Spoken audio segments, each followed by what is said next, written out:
Dasturimiz davom etadi. Tadbirkorlikni qo'llab-quvvatlash o'z navbatida ishlab chiqarish salohiyatini oshirish barobarida aholi bandligini ta'minlashda ham muhim ahamiyatga ega.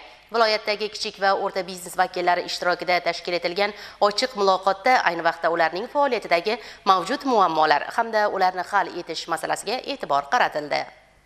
Navoiy viloyati soliq boshqarmasi boshlig'i boshchiligida Navoiy shahridagi Ma'naviyat va ma'rifat markazida tadbirkorlar bilan ochiq muloqot tashkil etilgan uchrashuvda viloyatning turli hududlarida faoliyat yuritayotgan 200 dan ortiq tadbirkor ishtirok etdi.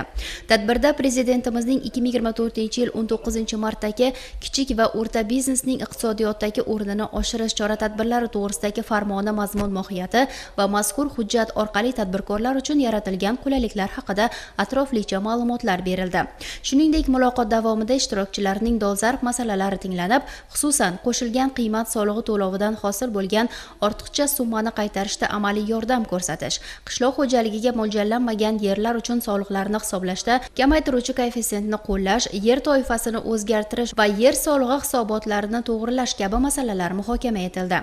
Bugun viloyat soliq boshqarma boshlig'ining tadbirkorlar bilan ochiq muloqoti bo'ldi. Men Nurota tumani Dehqon qishlog'idan keldim va murojaatim shundan iboratki, Dehqon qishlog'ida joylashgan avtomobillarga texnik xizmat ko'rsatish noturar yer uchastkam mavjud.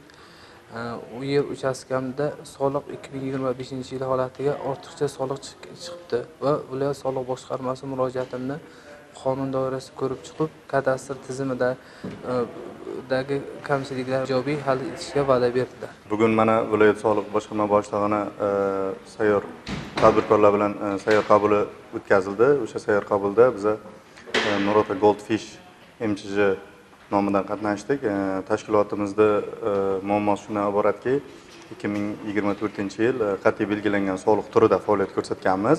2024-yil dekabr oyida alkogol mahsulotlarini chakana savdosi bo'yicha litsenziya olib, qo'shilgan qiymat solig'i turiga o'tdik.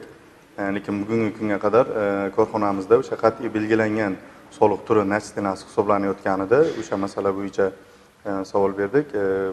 Bu bo'yicha o'sha tegishli bo'limlarga ko'rsatma berdi va bizga o'sha yozma ravishda korxonaning nomidan ariza tashlashimizni va ko'rib chiqib, o'sha dekabr oyidan boshlab o'sha natijani to'xtatib, to'langan soliq to'lovlarimiz ortiqcha bo'lib hosil bo'lib qolgan taqdirda hisob raqamimizga qaytarish va bo'lmasa boshqa soliq turiga o'tkazish bo'yicha tushuntirish berildi bizga.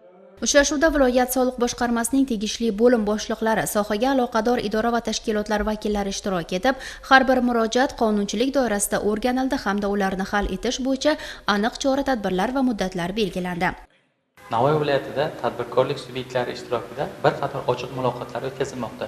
Bugun Navoiy viloyat soliq boshqarmasi boshlig'ining tadbirkorlik subyektlari ishtirokida ochiq muloqot o'tkazildi. Ochiq muloqot davomida tadbirkorlik subyektlaridan qo'shilgan qiymat solig'i maxsus guvohnomasini olish, mol-mulk hamda yer soliqlarining hisoblanishi hamda foyda solig'i, qo'shilgan qiymat solig'i yuzasidan tekshiruvdan oldingi tahlil avtokameral dasturi orqali yuzaga kelgan kamchiliklar bo'yicha murojaatlar kelib tushdi. Bu murojaatlarning ijrosi nazoratga olindi.